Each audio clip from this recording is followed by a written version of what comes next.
सहेली।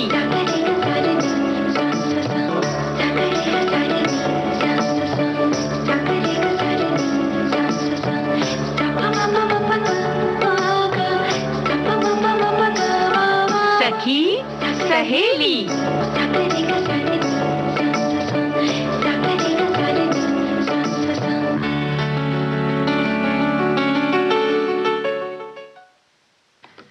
सखी सहेली सुनने वाले सभी श्रोताओं को पूनम त्रिपाठी और नेहा शर्मा का नमस्कार। नेहा, आज के पिटारे में हम क्या क्या लेकर आए हैं? जी, पिटारे में बहुत सी चीजें होती हैं और कब कौन सी चीज निकलेगी ये तो वक्त ही बताएगा, लेकिन बहुत सी चीजें हैं तो उनके बारे में बता देते हैं। बिल्कुल बता देते हैं। आज हम बात करेंगे गीत मंजरी में गांव की। हम गांव की सैर करेंगे और वहाँ के लोगों के बारे में जानेंगे। और दूसरी जो चीज़ है वो है विज्ञापनों का माया जाल। हम विज्ञापनों के बारे में जानेंगे। आगे तो कुछ है इसके बारे में बात करेंगे ही। लेकिन जो विज्ञापन की बात कर रहे हैं उससे संबंधित तो नहीं, लेकिन गांव की बातें भी कर रहे हैं, तो दादी माँ के नुस्खे की बात भी होगी आज, जिसमें आज हम नीम की बात करेंगे। और साथ ही आज एक बहुत ही खास दिन है जिसकी बात हम करने वाले हैं, तो वो दिन है विश्व बौद्धिक संपदा दिवस। बिल्कुल श्रोताओं, वैसे तो हर दिन विशेष होता है क्योंकि आपसे मुलाकात होती है, लेकिन आज हम एक विशेष दिवस मना रहे हैं। ये है विश्व बौद्धिक संपदा दिवस, यानी कि वर्ल्ड इंटेलेक्चुअल प्रॉपर्टी डे। हर साल 26 अप्रैल यानी आज ही के दिन विश्व स्तर पर विश्व बौद्धिक संपदा दिवस मनाया जाता है। सन 1970 में विश्व बौद्धिक संपदा संगठन की स्थापना हुई थी और इस संगठन ने ही सन 2000 में विश्व भर में 26 अप्रैल को विश्व बौद्धिक संपदा दिवस मनाने की घोषणा की थी। बिल्कुल। और पूनम जी, जैसा कि कहा जाता है कि लोगों में सृजनात्मकता और रचनात्मकता को बढ़ावा देने में बौद्धिक संपदा अधिकारों की भूमिका के बारे में जागरूकता फैलाने के लिए आज का ये दिन मनाया जाता है। और विश्व बौद्धिक संपदा संगठन का मुख्यालय जिनेवा, स्विट्जरलैंड में है और ये संगठन संयुक्त राष्ट्र की सबसे पुरानी एजेंसियों में से एक है। और संपदा जो है, बौद्धिक संपदा जो है वो है हमारा रचनात्मक कार्य जो हम सोचते हैं, उस पे सिर्फ हमारा हक है। यानी कि किसी व्यक्ति या संस्था द्वारा सृजित या बनाई हुई कोई रचना, संगीत, साहित्यिक कृति, कला, खोज, नाम या डिजाइन उस व्यक्ति और संस्था की बौद्धिक संपदा कहलाती है। बिल्कुल। जो बौद्धिक संपदा की हम बात करें, यानी कि जो व्यक्ति खुद से रचता है, जो वास्तव में एक मूर्त रूप में संपत्ति तो नहीं है, लेकिन हमारे दिमाग से रची हुई एक संपत्ति है, जो संपत्ति हमने खुद बनाई है। और ऐसी बौद्धिक संपदा को बचाए रखने के लिए कुछ अधिकारों के बारे में भी हमें जानना जरूरी है, जैसे कि कॉपीराइट, पेटेंट, ट्रेडमार्क, औद्योगिक डिजाइन और व्यापार के रहस्य। तो ये जो कॉपीराइट की हम बात कर रहे हैं पूनम जी, ये एक कानूनी शब्द है जिसका उपयोग रचनाकारों के पास उनके साहित्यिक और कलात्मक कार्यों के लिए को सुरक्षित रखने के लिए होते हैं, जैसे किताबों, संगीत, फिल्म, पेंटिंग, मूर्तिकला से लेकर कंप्यूटर के प्रोग्राम, डेटाबेस, विज्ञापन, मानचित्र और तकनीकी ड्राइंग तक कॉपीराइट की श्रेणी में आने वाले कार्य हैं। यानी कॉपीराइट करके हम इन्हें सुरक्षित कर लेते हैं कि इन पर सिर्फ हमारा अधिकार है, इनका उपयोग सिर्फ हम कर सकते हैं। बिल्कुल सही। और जैसे कि ट्रेडमार्क की बात कर रहे हैं हम जी, ये भी एक बौद्धिक संपदा है और ये एक संकेत है जो एक उद्योग की वस्तुओं या सेवाओं को दूसरे उद्योगों से अलग करता है। क्षेत्रीय और राष्ट्रीय स्तर पर ट्रेडमार्क ऑफिस में जाकर हम इसका रजिस्ट्रेशन भी करवा सकते हैं और इसे सुरक्षित कर सकते हैं अपने लिए। ट्रेडमार्क विशेष रूप से उसके मालिक द्वारा उपयोग किया जाता है या उसके भुगतान के बदले में उपयोग के लिए किसी दूसरे पार्टी को लाइसेंस में भी दिया जा सकता है। ट्रेडमार्क पंजीकरण की अवधि जो होती है वो अलग अलग हो सकती है। वैसे तो इसकी अवधि जो होती है वो 10 साल की होती है, लेकिन इसे अनिश्चित काल तक के लिए भी आप इसे रजिस्टर्ड करवा सकते हैं जी। और एक पेटेंट की अगर हम बात करें तो ये एक आविष्कार है, नए नए खोजों के लिए जो दिया जाता है। ये एक विशेष अधिकार है जो एक उत्पाद या एक प्रक्रिया है, सामान्य रूप से कुछ करने का एक नया तरीका ये हमें देती है और किसी समस्या का एक नया तकनीकी समाधान पेश करती है। तो हमने कुछ भी अगर नया आविष्कार किया, कोई चीज बनाई, तो उसको हम पेटेंट करवा सकते हैं, तो वो हमारे नाम के साथ दर्ज हो जाएगा और जब भी कोई और उसका उपयोग करेगा तो उसे हमारे नाम के साथ ही उपयोग करेगा। बिल्कुल सही बात। और ऐसा ही एक होता है लोगो या औद्योगिक डिज़ाइन जिसे कहा जाता है। हर एक कंपनी का अपना खुद का एक लोगो होता है, तो इसे भी हम सुरक्षित कर सकते हैं और ये भी बौद्धिक संपदा में आता है। तो ये एक लेख हो सकता है ना, या और एक आकार का हो सकता है, उसका पैटर्न होता है, रंग होता है, और इसे भी हम रजिस्टर कर सकते हैं, पंजीकृत कर सकते हैं। डिज़ाइन पेटेंट के जो मालिक होते हैं वो थर्ड पार्टी को संरक्षित करने के लिए या बेचने के लिए रोकने का इनको अधिकार होता है, जिन्होंने ये डिज़ाइन बनाई है ना। और औद्योगिक डिज़ाइन जो होता है कि जो किस उद्योग में काम आता है, ये होता है हस्तशिल्प वस्तुएं होती हैं, पैकेज होता है, कंटेनरों से लेकर फर्निशिंग, घरेलू सामान तक, प्रकाश उपकरण से लेकर गहने तक, इलेक्ट्रॉनिक उपकरण से लेकर जो हम पहनने वाले जो कपड़े हैं, सभी वस्तुओं में ये इसका संरक्षण किया जा सकता है, इन उत्पादों का। जैसे हम लोगों की बात करें तो ऑल इंडिया रेडियो का AIR का एक लोगो है, आप जान सकते हैं, नीले कलर में वो AIR लिखा है जिसमें भारत का नक्शा बना हुआ है आधा, और एक तरफ लिखा है बहुजन हिताय बहुजन सुखाय, और साथ में आकाशवाणी लिखा है। तो इस तरह से ये एक लोगो है जिसे देखते ही आप पहचान जाएंगे कि भाई ये AIR का यानी आकाशवाणी का एक लोगो है, तो उसकी पहचान ये बताता है। तो अगर कुल हम सोचें तो इस तरह हम अपने रचनात्मक कार्यों, मानसिक रचनाओं और कलात्मक प्रतिभाओं को संरक्षित और सुरक्षित कर सकते हैं। बौद्धिक संपदा अधिकारों का उपयोग करके जो युवा हैं वो युवा आविष्कारक हैं और निर्माता हैं, वो अपने लक्ष्यों को पाने में, आय बढ़ाने में, नए नए रोजगार सृजित करने में और चुनौतियों से निपटने में अपनी मदद कर रहे हैं। बिल्कुल। और इस बार विश्व बौद्धिक संपदा दिवस का जो थीम है वो है बेहतर भविष्य के लिए बौद्धिक संपदा और नवाचार। यानी कि युवा अपनी ऊर्जा और सरलता से अपनी जिज्ञासा और रचनात्मकता का उपयोग करके बेहतर भविष्य की दिशा में आगे बढ़ने के लिए नवाचार चुनौतियों की ओर बढ़ रहे हैं। बिल्कुल, तो जिस तरह से सब आगे बढ़ते हैं उसी तरह से हम भी बढ़ते हैं। बिल्कुल। और ये गीत सुनते हैं।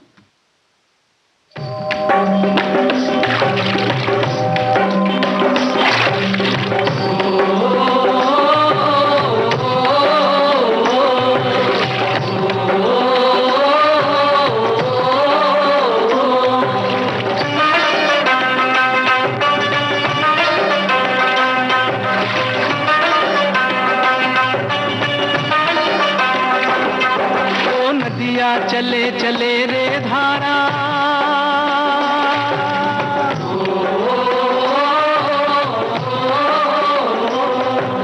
नदिया चले चले रे धारा, चंदा चले चले रे तारा,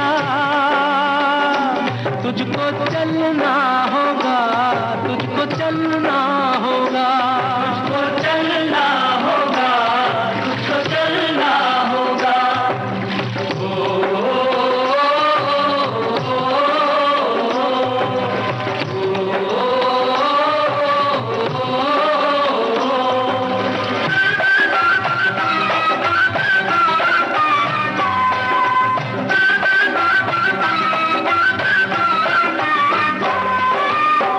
जीवन कहीं भी ठहरता नहीं है, जीवन कहीं भी ठहरता नहीं है, आंधी से तूफान से डरता नहीं है।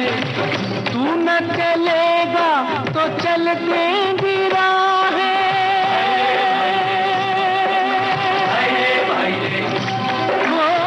तू न चलेगा तो चल देंगी राहें, मंजिल को तरसेंगी तेरी निगाहें, तुझको चलना होगा, तुझको चलना होगा, तुझको चलना होगा, तुझको चलना होगा।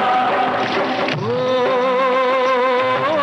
नदिया चले चले रे धारा, चंदा चले चले रे तारा,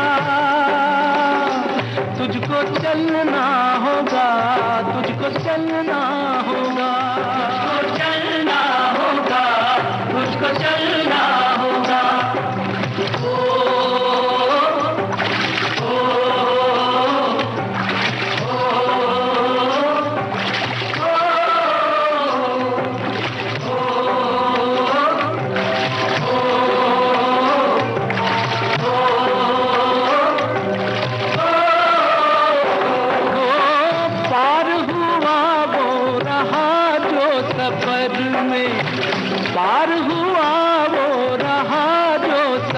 भंवर में, जो भी रुका फिर गया वो भंवर में। नाव तो क्या बह जाए किनारा, ओ नाव तो क्या बह जाए किनारा, बड़ी ही तेज समय की है धारा। तुझको चलना होगा, तुझको चलना होगा, तुझको चलना होगा, तुझको चलना होगा। ओ नदियाँ चले चले रे धारा, चंदा चले चले रे तारा, तुझको चलना होगा, तुझको चलना होगा, तुझको चलना होगा, तुझको चलना होगा।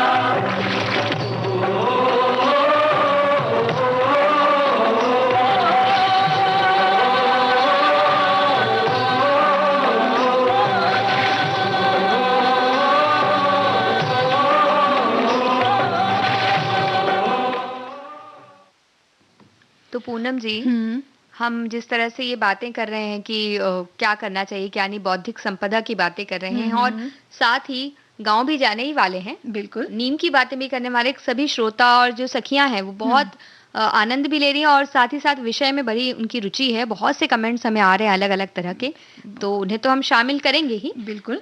लेकिन आगे बढ़ते हैं और विज्ञापन के माया जाल के बारे में अगर हम बात करें कि विज्ञापन का माया जाल क्या होता है, तो ये अगर हमारे एक साथी हैं, उन्होंने एक कमेंट भेजा है। उस कमेंट के हिसाब से अगर हम बात करें, वो कह रहे हैं कि आम जनता को ये जानना बहुत जरूरी है कि विज्ञापन क्या होता है और ये हमारे जीवन को कैसे प्रभावित करते हैं, कब ये विज्ञापन भ्रामक हो जाते हैं, ये वो कह रही हैं। और ये बात हम भी कहने वाले हैं अपने इस जो हम बात करने वाले हैं उसमें हम ये भी बताने भी वाले हैं। बिल्कुल। नेहा, एक और साथी ने हमारे इस बारे में कहा है कि विज्ञापन के द्वारा जो उत्पाद है उसका इतना प्रचार किया जाता है कि लोगों द्वारा बिना सोचे समझे उत्पादों का अंधाधुंध प्रयोग किया जाता है। हम विज्ञापन के मायाजाल में इस प्रकार उलझ कर रह गए हैं कि हमें विज्ञापन में दिखाए गए झूठ सच नजर आते हैं। हमारे घर सौंदर्य प्रसाधनों या अन्य वस्तुओं से अटे पड़े रहते हैं। इन वस्तुओं की हमें आवश्यकता है भी या नहीं, हम नहीं सोचते। बाजार विलासिता की सामग्री से अटा पड़ा है और विज्ञापन हमें इस ओर खींच कर ले जा रहे हैं। तो बात इन्होंने तो बिल्कुल सही कही है। आज सुबह से लेकर रात तक हम विज्ञापनों से ही घिरे हुए हैं। हाँ, और ये जो विज्ञापन है, पहले तो पोस्टर होते थे ना, बैनर लगाया जाता था, होर्डिंग होती थी, रेडियो में भी हम विज्ञापन सुनते थे। लेकिन आज जो है, आज की अगर हम बात करें तो विज्ञापनों का जो दायरा है वो बढ़ गया है। हम मोबाइल पर भी विज्ञापन देखते हैं ना, टीवी पर देखते हैं, इंटरनेट पर देखते हैं। लेकिन ये भी है नेहा कि ये जो विज्ञापन है, इनसे ही हमें नए नए चीजों के बारे में पता चलता है। बिल्कुल। तो जैसा कि आप कहना चाह रहे हैं कि विज्ञापन जो है वो कई बार हम सोचते हैं कि वो भ्रामक भी हैं, भ्रामक विज्ञापन भी होते हैं, लेकिन कई अच्छे या सच्चे विज्ञापन भी होते हैं। तो ये हम पर भी निर्भर करता है कि हम पूरी तरह से उन्हें सोचें और बस जैसा कहा जा रहा है वैसा ही मानने की बजाय उसके बारे में सोचकर कि क्या चीजें हमें जरूरत है और किन चीजों की हमें जरूरत नहीं है, या जो चीजें बताई जा रही हैं जिस तरह से, क्या वो उसी तरह की चीजें हैं या नहीं, ये जांचना परखना भी बहुत जरूरी है। और विज्ञापन की अगर हम बात करें तो अपने उत्पादों को बेचने का जरिया है विज्ञापन। बिल्कुल। तो उसके लिए अलग अलग तरह की नई नई चीजों के बारे में विज्ञापनों से हमें पता चलता है और जो बेचना चाह रहे हैं वो अपने विज्ञापन के जरिए अपने जो उत्पाद हैं उन्हें और अच्छा बताने की भी कोशिश करते हैं। और कई बार कुछ उत्पाद अच्छे भी होते हैं जिनके बारे में हमें इनसे पता चलता है। तो सकारात्मक और नकारात्मक दोनों तरह के पहलू हैं। तो किस तरह से इनसे हमें किस तरह से इनके साथ उपयोग करना चाहिए, नहीं करना चाहिए, ये कैसे सोचें? बिल्कुल, ये हमारी विवेक पर निर्भर करता है कि हमारी क्या आवश्यकता है, हमारी क्या जरूरत है उस समय। आपने सही कहा नेहा कि ये तो है कि बहुत अलग अलग तरह के विज्ञापन है ना, लेकिन हमें क्या लेना है उस समय, हमारी क्या जरूरत है, हमें ये देखना है, ना कि उस भ्रम में या माया जाल में फंसते चले जाना है ना। और एक जो चीज है विज्ञापनों के साथ की क्योंकि आकर्षित तो करते हैं, आकर्षण तो रहता है इन विज्ञापनों में ना, क्योंकि बड़े-बड़े टीवी स्टार्स होते हैं, आजकल खिलाड़ी जो क्रिकेटर्स हैं, जो वो सब भी अपने जो प्रोडक्ट्स हैं उनका क्या विज्ञापन करते हैं, तो आकर्षण तो होना ही है, लेकिन ऐसे में हमको अपनी समझ पर, अपने आप पर विश्वास करके उन चीजों की तरफ आकर्षित होना है। तो अधिक आकर्षण तो होगा ही, क्योंकि इतनी अच्छी तरह से बनाया जाता है। और एक तरह से कह सकते हैं कि जो विज्ञापन किया जा रहा है, जो विज्ञापन का जो आइडिया है, ये कह सकते हैं जो तरकीब है, वो भी एक तरह से बौद्धिक संपदा में आती है, क्योंकि किस तरह से कितने आकर्षक तरीके से आप अपने जो उत्पाद को लेने के लिए लोग हैं, ग्राहक हैं, उनके सामने किस तरह से आप उन्हें पेश कर सकते हैं। तो ये काम तो बखूबी किया जाता है, लेकिन हमें भी अपनी बौद्धिक संपदा का इस्तेमाल करते हुए इसके बारे में सोचना चाहिए। बिल्कुल सही बात। और नेहा, ऐसे ही एक हमारे श्रोता ने एक लिखा है कि विज्ञापनों ने घर बैठे लोगों के दिमाग को और उनके ना चाहते हुए भी उन्हें अपने गिरफ्त में लेकर उनके विचारों और सोच को प्रभावित किया है। क्रीम लगाने से काला गोरा होता है, जंक फूड जिसे खाने से डॉक्टर मना कर रहे हैं, वही सारी चीजें हर वक्त प्रसारित की जाती रहती हैं। ऐसे कितने ही विज्ञापन हैं जिनका असलियत से दूर दूर तक कोई वास्ता नहीं होता, फिर भी मात्र इसी विज्ञापन की वजह से ये कंपनियां लोगों को बेवकूफ बनाकर स्वयं मुनाफा अर्जित कर रही हैं। विज्ञापनों को देखकर सबसे ज्यादा नुकसान मासूम बच्चों को होता है, जो उसे सच मानकर उसी चीज के लिए जिद करने लगते हैं और ना मिलने पर उग्र हो जाते हैं। ऐसे विज्ञापन बच्चों के सोचने और समझने की शक्ति को प्रभावित कर उनके शारीरिक विकास पर प्रतिकूल असर करते हैं। देखिए, बात तो इन्होंने सही कही है, लेकिन फिर यही बात वो आती है कि हम किस तरह से अपने बच्चों को उतना जागरूक बनाएं कि वो छोटी चीजों के लिए, अगर वो उनकी कोई चीज आप समझते हैं कि उनके सेहत के लिए अच्छी नहीं है, तो आप उन्हें उस तरह से जागरूक बनाएं धीरे-धीरे, क्योंकि बच्चे उतनी जल्दी नहीं मानेंगे, तो सही बात है। लेकिन उनमें क्या-क्या चीजें हो सकती हैं, उसके क्या प्रभाव पड़ सकते हैं, इसके बारे में उन्हें बताएं। और कभी किसी चीज के लिए, या उनके किसी जो साथी हैं वो उसका उपयोग अगर कर रहे हैं, तो उसके बारे में भी आप उन्हें बता सकते हैं। तो अच्छी तरह से आप जांच परख करके उन्हें बता सकते हैं कि ये चीजें आपके लिए सही हैं या नहीं। तो जैसे कहा जाता है कि हर जिद को मानना जरूरी नहीं है। बिल्कुल। तो उस तरह से आपको भी, अगर उनके लिए वो सही नहीं है, तो हमें एक बड़े के तौर पर निर्णय लेना पड़ेगा उनके लिए। बिल्कुल, तो ये चीज तो हम कर सकते हैं। तो अभी एक निर्णय ले, हम एक गीत सुने। बिल्कुल।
गली गली गली गुनगुना रहे हैं भंवरे खिल रही है कली कली गली गली कली कली गुनगुना रहे हैं भंवरे खिल रही है कली कली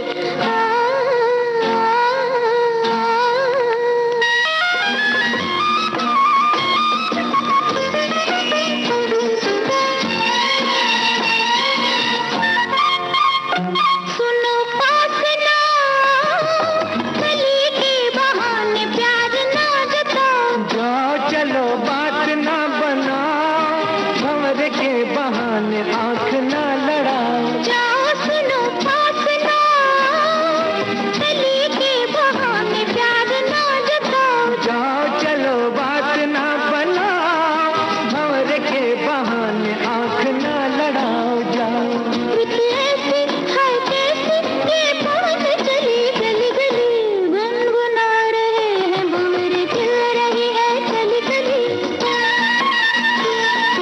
गुनगुना रहे हैं भंवरे खिल रही है कली कली गली गली कली कली गली गली कली कली गली गली कली कली। नेहा, जैसे हाँ कि जी। हम गाने के पहले विज्ञापनों के बारे में बात कर रहे थे और एक जो चीज़ कहना था कि विज्ञापन जो भी देते हैं, जो कंपनी जो देती है उसके जी। नीचे ना वो टर्म और कंडीशंस ज़रूर लिख देती है। तो ऐसे में क्या है कि कई बार ऐसा होता है कि बहुत छोटे अक्षरों में लिखा रहता है तो हमारा ध्यान नहीं जाता है उन पर। तो जब भी हम कोई विज्ञापन देखें तो सिर्फ ये ना देखें कि उसमें बड़े-बड़े अक्षरों में क्या लिखा है। जी। तो छोटे छुपे हुए अक्षरों में भी बहुत सी चीजें और बहुत काम की चीजें लिखी रहती, खासकर हमारे लिए, कि हम उनको पढ़ें और तभी अगर हमको लगता है कि वो हमारे लिए उपयोगी है तभी हम उन चीजों को जाकर खरीदें। बिल्कुल। ना? बहुत सी चीजें ऐसी होती हैं जैसे जैसे सामान में भी होता है ना कि कुछ चीजें उसमें डली होती हैं जो जिसकी जानकारी बहुत छोटे-छोटे अक्षरों में दिए होते हैं। उसी तरह से जैसे आप बता रही टर्म एंड कंडीशन, तो उसमें लिखा होता है कि भाई इतने प्रतिशत छूट है, लेकिन अगर आपने इतने पैसे की खरीदी की तभी छूट है। तो अब आपने वो नहीं पढ़ा और आपने बहुत सारी खरीदी कर ली, लेकिन उससे 20-30 रुपए कम खरीदे तो आपको वो छूट भी नहीं मिलेगी, पैसे भी खर्च हो गए। बिल्कुल सही बात। और ऐसे ही ऑनलाइन शॉपिंग भी हम करते हैं ना, तो उसमें भी हम विज्ञापन देखकर ही करते हैं। तो ये भी एक बहुत बड़ी सुविधा है जी। ना, कही जाए तो, क्योंकि हम बाहर भीड़-भाड़ में जाने से बच सकते हैं और घर बैठे-बैठे ही हमारी बहुत सी अच्छी चीजें जो रहती हैं वो घर पहुंच जाती हैं। और कई ऐसे भी चीजें हैं कि जैसे अगर आपने कुछ शॉपिंग की और आपको नहीं पसंद आई कोई चीज, जी। तो आप उसको इजीली रिटर्न भी कर सकते हैं तो ना। यही बात ये भी आ जाती है कि आप फिर वो टर्म एंड कंडीशन पहले पढ़ लें कि बिल्कुल। उसमें रिटर्न होगा कि नहीं, वापस लेंगे या नहीं, पैसे वापस होंगे या नहीं होंगे। तो वो अगर आप पढ़ के करें तो वहां पे आपको फायदा रहेगा। सही बात है। और ऐसे ही क्या है कि विज्ञापन जो होते हैं ना, ऐसे होने चाहिए जो लोगों तक ईज़िली मतलब पहुँच जाए, आसानी से, मतलब जी। दिख जाए लोगों को कि हाँ, ये विज्ञापन है। और इस तरह के लोगों के साथ, जैसे बौद्धिक संपदा में बोला गया ना जी। कि बहुत अच्छा लोगो होना चाहिए ताकि लोगों को ईज़िली समझ में आ जाए, आसानी से समझ में आ जाए। और क्योंकि हमारे भारत देश में हिंदी भाषा जो है सबसे ज़्यादा बोली जाती है, जी। तो ऐसी भाषाओं का उपयोग करें जिससे लोगों तक वो बात आसानी से, सरलता से पहुँच बिल्कुल। जाए। तो ज़्यादा से ज़्यादा लोगों तक आपका विज्ञापन पहुँचेगा तो आपको भी उसकी जानकारी ज़्यादा लोगों तक पहुँचेगी तो आपको भी उसका फ़ायदा है। तो इस तरह से आप उनसे मिल सकते हैं और बातें कर सकते हैं।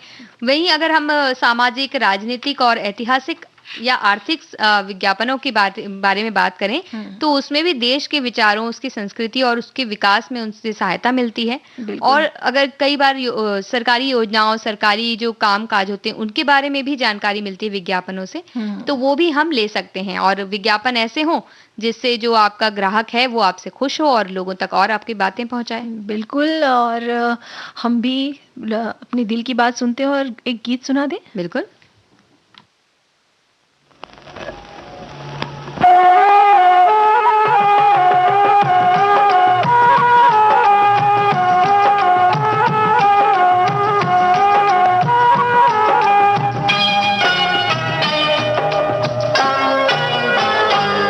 महबूब मेरे, महबूब मेरे, महबूब मेरे, महबूब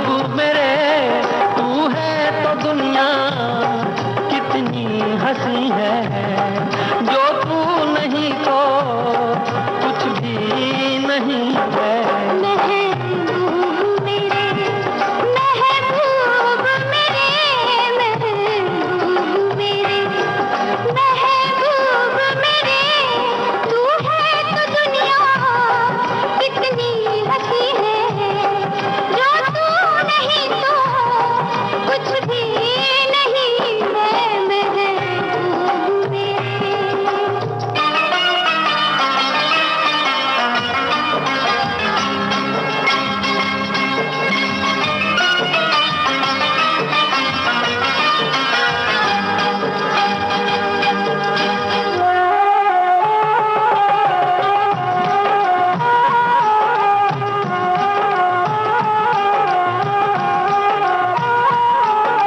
तू हो तो बढ़ जाती है कीमत मौसम की, तू हो तो बढ़ जाती है कीमत मौसम की। ये जो तेरी आंखें हैं शोला शबनम सी, यहीं मरना भी है मुझको, मुझे जीना भी यही है। महबूब मेरे, महबूब मेरे, महबूब मेरे, महबूब मेरे, तू है तो दुनिया कितनी हंसी है। जो तू नहीं तो कुछ भी नहीं है। महबूब मेरे।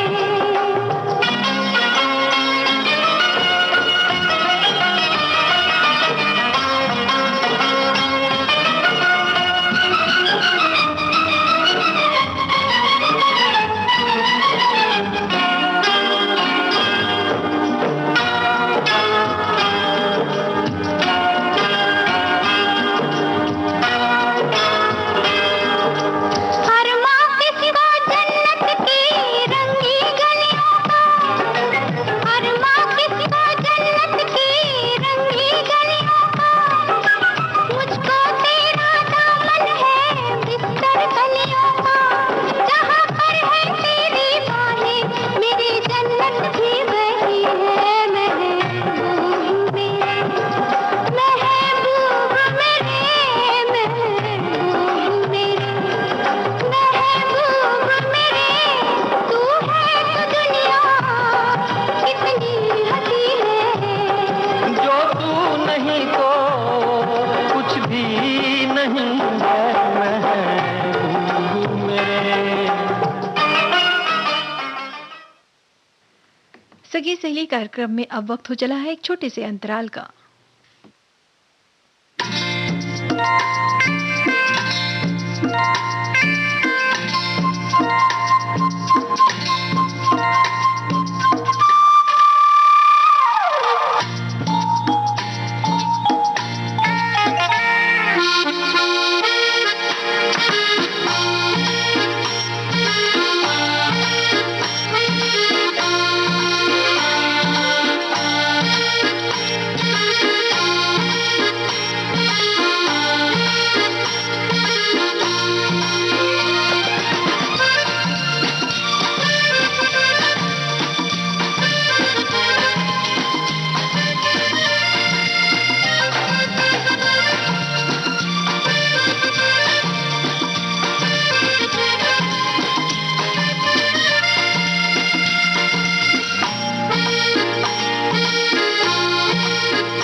अंतराल के बाद एक बार फिर से आप सभी का स्वागत है कार्यक्रम सखी सहेली में। तो पूनम जी, जैसे कि हम विज्ञापन की बात कर रहे थे, तो एक हमारे साथी हैं, उन्होंने बहुत ही अच्छी बात हमें भेजी है कि अगर विज्ञापन, कुछ ऐसे विज्ञापन होते हैं जो भरोसा तोड़ देते हैं, तो उनके खिलाफ आप शिकायत ग्राहक मंच पर दर्ज करा सकते हैं।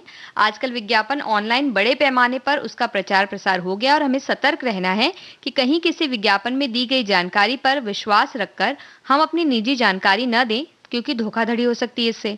और जब तक वस्तुओं को हम अपने हाथों से लेकर नहीं देखते, तब तक उसे नहीं खरीदें। ये पुराने लोगों की सोच आज भी कारगर है, वो ऐसा कहते हैं। वैसे तो हम बाहर की चीजें भी खरीद सकते हैं, लेकिन वही है कि बहुत ज्यादा देख परख कर अगर हम खरीदें तो हमें ज़्यादा नुकसान नहीं होगा। बिल्कुल बहुत ही अच्छी बात कही श्रोताओं ने।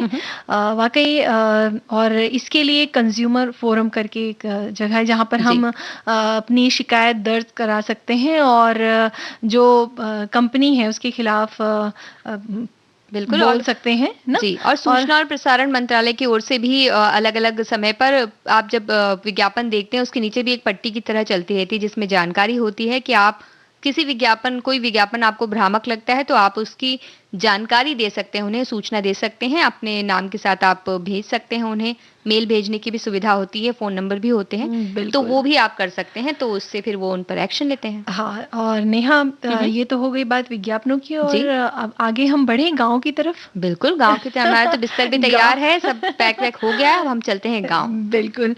आज इस आधुनिक युग में हम तेज़ी से बढ़ रहे हैं ना, अपने लक्ष्य को हासिल करने के लिए, अपनी ज़रूरतों को जैसा कि अभी बात कर ही रहे थे, ज़रूरतों को पूरा करने के लिए, अपने सपनों को पाने के लिए कठिन से कठिन रास्ते पर निकल जाते हैं। पर अपना गाँव छोड़कर हम शहर आ जाते हैं और जब बात सुकून की आती है और शांति की आती है तो हमें अपने गाँव की याद आने लगती है। सच है ना? हाँ, वहाँ की वो ताज़ी हवा, शुद्ध जल, शुद्ध भोजन, रिश्तों में जो अपनापन है, खुशियाँ बाँटते हैं, जो प्यारी-प्यारी सी हँसी आती है, आस-पास से हम गुज़रते हैं तो लोग हमें देखकर हमारे नाम से बुलाते हैं, सब हमें एक-दूसरे को पहचानते हैं वहाँ पर।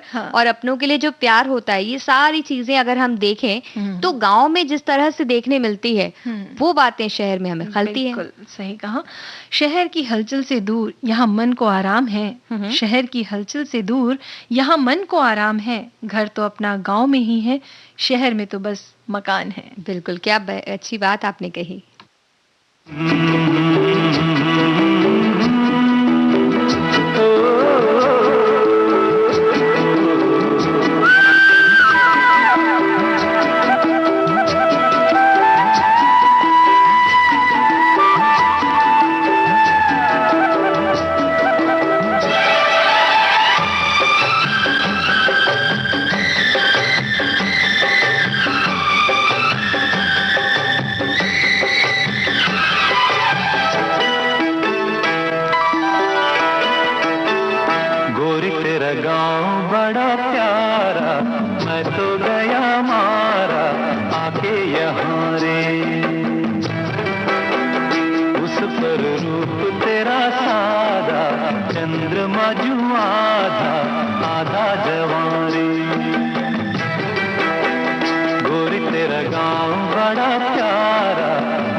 अपना बनाने को पंछी करे देखो, इनके जमारे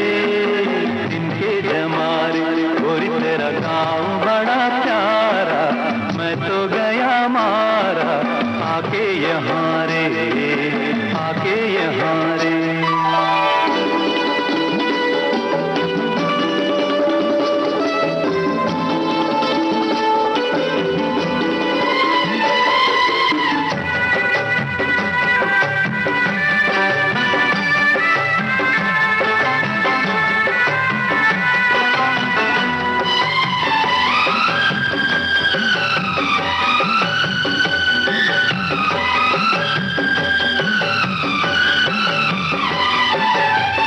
रंग बिरंगे फूल खिले हैं, लोग भी फूलों जैसे,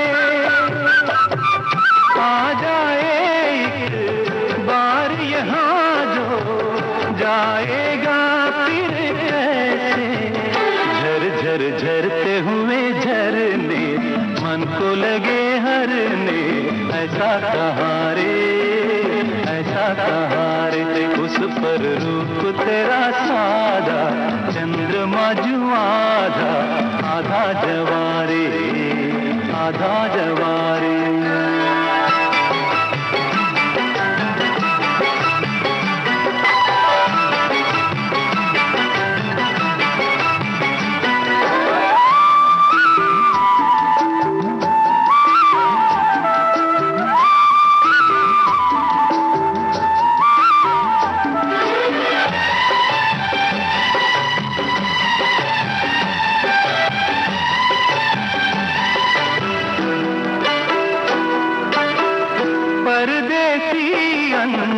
जान को ऐसे कोई नहीं अपनाता, तुम लोगों से जुड़ गए जैसे जन्म जन्म का नाता। अपनी धुन में मगन डोले लोग यहाँ बोले, दिल की ज़बारे, दिल की ज़बारे। गोरी तेरा काम बड़ा प्यारा, मैं तो गया मारा आके यहाँ रे। उस पर रूप तेरा सादा, चंद्रमा जो आधा, आधा जवारे।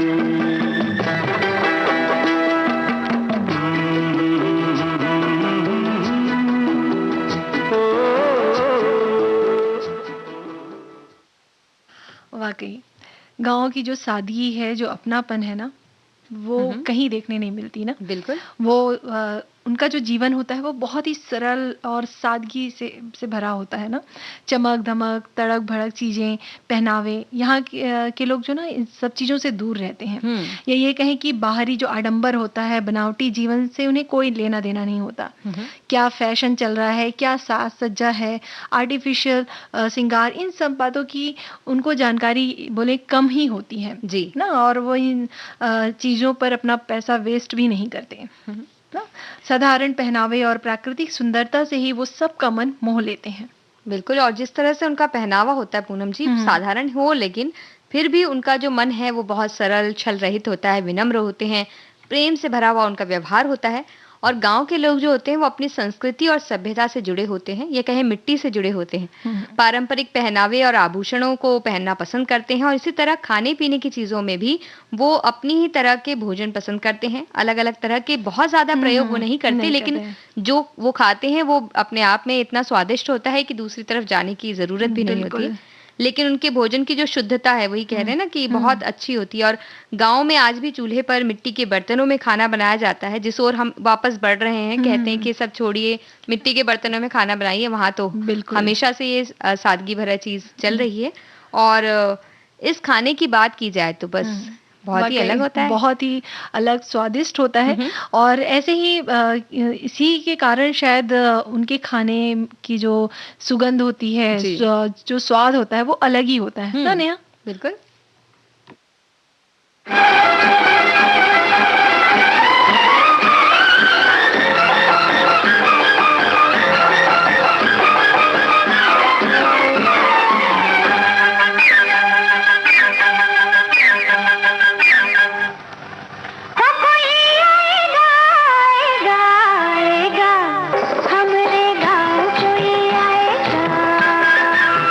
प्यार की डोर से बंध जाए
वाक़ई गाँव की बात ही कुछ ऐसी होती है कि हर तरफ प्यार और प्रेम और क्या बोलते हैं अपनापन अपनापन बिखरा रहता होता है, रहता है ना बिल्कुल। वाक़ई तो और ऐसा लग रहा है ये गीत सुनने के बाद ऐसा लग रहा है पूनम जी कि हाँ। उनके गाँव हम ही चलें कहीं न कहीं। चलते हैं, जी। बिल्कुल चलते हैं नेहा।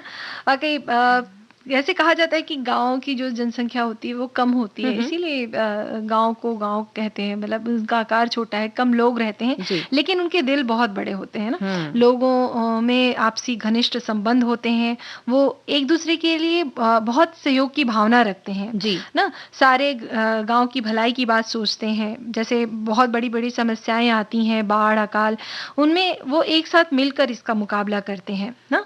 जी, और कोई त्योहार भी हो अगर तो त्योहार भी बड़े सब मिल-जुल कर मनाते हैं और एक-दूसरे से मिलते हैं और हुँ। जो मिठाइयाँ बनती है, तरह-तरह के व्यंजन बनते हैं, वो भी एक-दूसरे को देना-लेना होता है वहाँ पर। बिल्कुल, और बिल्कुल। कभी-कभी महिलाएँ एक-दूसरे के घर जाकर वो कुछ काम में भी सहयोग करती हैं। हुँ। टाइम बे टाइम भी अगर कहीं किसी के घर में कोई बीमार हुआ या कोई मुसीबत आई तो भी लोग खड़े होते हैं, जाकर मदद करते हैं।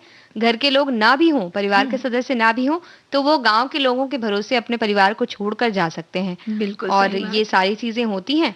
और तभी तो ये जो कहा जाता है कि हुँ, हुँ। गाँव में आज भी संयुक्त परिवारों की प्रधानता है या कहें जी। कि सब मिलकर रहते हैं ना, हुँ। वहाँ पर कई पीढ़ियाँ एक साथ रहती हैं जी। और घर के जो बूढ़े-बुजुर्ग रहते हैं, उन्हीं के निर्णय होते हैं और सारे लोग उस निर्णय का पालन करते हैं ना, और इसी आदर और सम्मान के साथ सब हँसी-खुशी खुशी रहते हैं।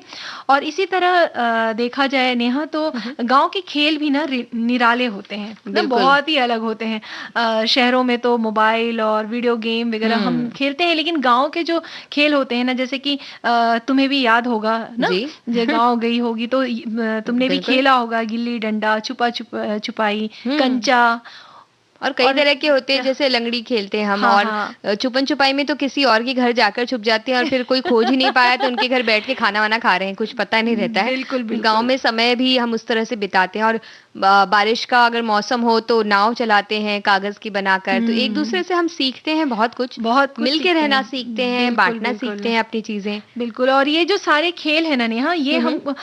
क्या है, हमें ऊर्जा देती है जी। और इससे शारीरिक व्यायाम तो होता ही है। इसलिए कहते भी है ना कि गाँव के लोग बहुत तंदुरुस्त होते हैं, कभी बीमार हुँ। नहीं पड़ते। बिल्कुल, खाना-पीना अच्छा होता है और हुँ। साथ में खेलना-वेलना भी होता है साथ में।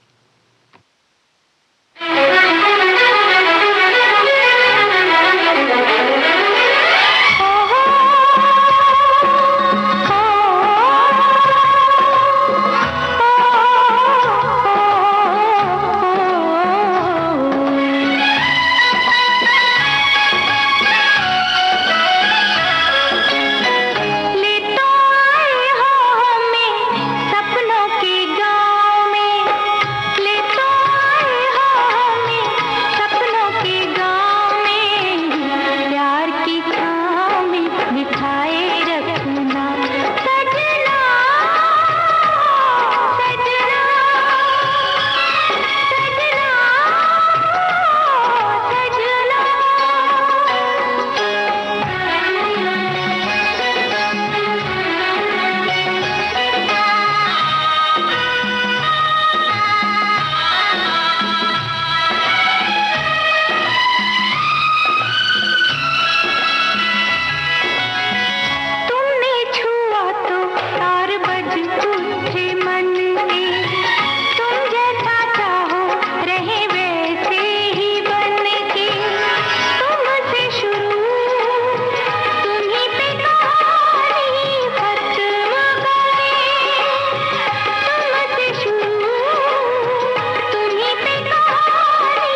पूनम जी, गाँव की बात कर रहे हैं तो गाँव के लोगों के जीवन की अगर बात करें तो उनके जीवन में कृषि, पशुपालन, मछली पालन, कपड़ा, शिल्पकारी, मिट्टी के और धातु के बर्तन बनाना, अलग-अलग वस्त्र बनाना, गुड़ वगैरह भी बनाते हैं गाँव में। तो ये सारे व्यवसाय जो होते हैं वो सब किए जाते हैं वहाँ पर। और गाँव में रहने वालों की बात अगर करें तो मुख्य व्यवसाय उनका आज भी कृषि है। बिल्कुल 70 से 75% लोग प्रत्यक्ष और अप्रत्यक्ष रूप से कृषि से ही अपना जीवन यापन कर रहे हैं। हाँ, पर क्या है ना कि नेहा, प्रकृति में ऐसे बदलाव हो रहे हैं और वैसे में मौसम बदलता रहता है जिसका प्रभाव खेती पर भी होता है। जी। और ये प्राकृतिक कारकों से कृषि व्यवसाय में भी प्रभाव पड़ता है और कई बार किसानों को नुकसान भी झेलना पड़ता है।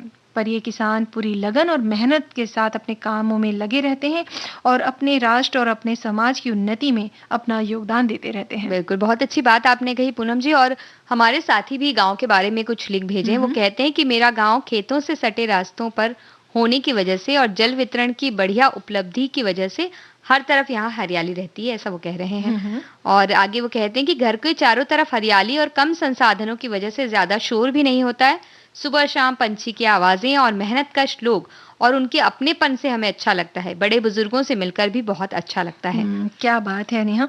ऐसे ही हमारे एक श्रोता ने जी। जैसे कि हम गांव की बात कर रहे हैं तो गांव में ना नीम के बड़े-बड़े पेड़ होते हैं, उनकी छांव में हमें बहुत शीतल हवा मिलती है। उसके बारे में उन्होंने लिखा है कि भारतीय संस्कृति में पेड़ों को पूजनीय माना जाता है। जैसे पीपल के पेड़ को पूजा जाता है, नीम, बेर, आंवला, तुलसी को भी पूजा जाता है। आज बातें होंगी नीम के वृक्ष अमृत तुल्य माना गया है। इसके पत्ते, इस पेड़ के छिलके, इस पेड़ के फल, इस पेड़ की टहनियाँ सभी का औषधि गुण जग जाहिर है। नीम के दातून से दांत के कीटाणु मर जाते हैं। नीम की पत्तियों को गर्म पानी में उबाल कर नहाने से शरीर की खुजली, दाद खत्म हो जाती है। इसके फल, जिसे निम्बोड़ी कहते हैं, यह फल भी स्वादिष्ट और मीठा होता है और इसे कच्चा भी खाया जाता है, जो कि शरीर के लिए बहुत ही फायदेमंद माना गया है। अनाज में नीम की पत्तियों को सुखाकर रखने से उसमें कीड़े नहीं लगते। इस प्रकार नीम का महत्व सबसे पहले अगर पहचाना गया वो देश है भारत। हालांकि वैश्विक नियमों के अंतर्गत नीम का पेटेंट भारत में नहीं हो पाया। यह हमारी अजागरूकता का परिचायक था। फिर भी नीम के औषधि गुणों का आज भरपूर उपयोग हो रहा है। आज तो नीम पेस्ट भी आ गया है, नीम साबुन भी आ गया है।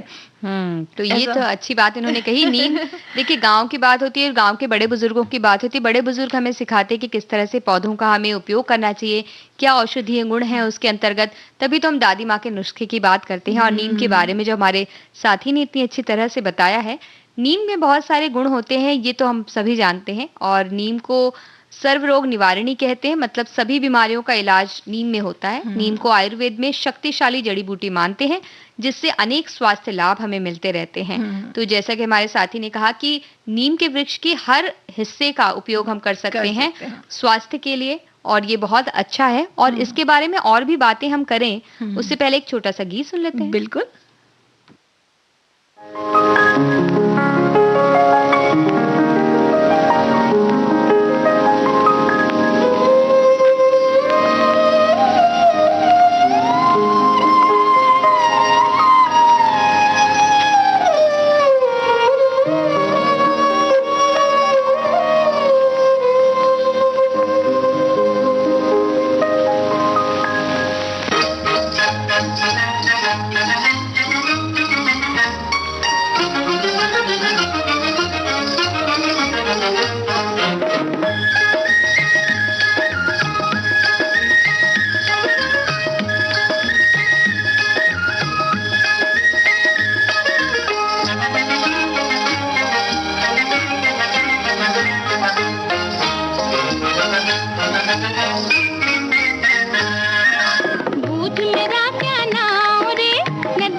सबका मन ललकाऊं रे, पूछ मेरा क्या नाम रे, नदी किनारे गाँव रे, पीपल झूमे मोरे आंगना ठंडी ठंडी छाँव रे।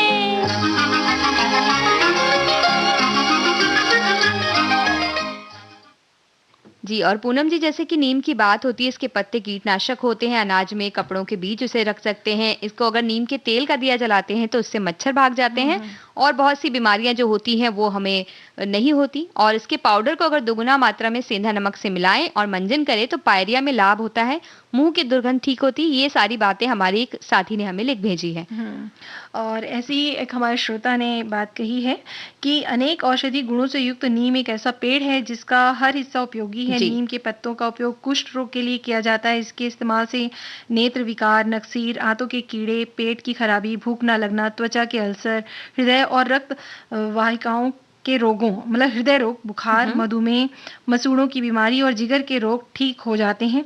नीम की छोटी कोपल खाली पेट खाने से शुगर में आराम मिलता है। नीम के पेड़ की सूखी छाल को घिसकर घाव पर लगाने से घाव ठीक हो जाता है। सूखी नीम की पत्तियों को जलाकर धुआं किए जाने से मच्छर भाग जाते हैं। नीम की ताजी पत्तियों को पानी में उबालकर नहाने से चर्म रोग मिट जाते हैं और टहनियों को दातुन के में काम में लिया जाता है। बिल्कुल, तो एक तरह से पूरी तरह से सर्व उपयोगी है नीम। और नीम की जब इतनी बातें हो रही हैं तो एक अंतराल ले लिया जाए, है ना?